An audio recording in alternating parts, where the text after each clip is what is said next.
औलाद की तरबियत बिल्कुल आसान है। आप ज़िंदगी में 2-3 काम पाबंदी से बच्चों से करवा लें और ख़ुद भी उनकी पाबंदी करें।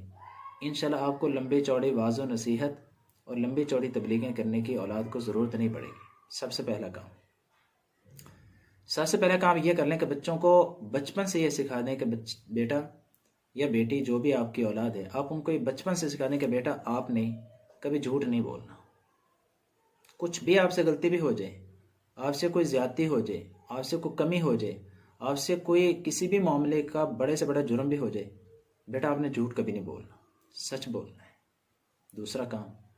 दूसरा काम उसके ज़िम्मे ये लगा दें कि बेटा आपने कभी भी बड़ों के सामने बेतौकीरी, बेइज्जती और गुस्ताखाना अल्फाज या बेअदबी से नहीं बोलना। आपने अपने बड़ों का अदब करना है, चाहे वो आपका बड़ा भाई है, आपके माँ बाप हैं,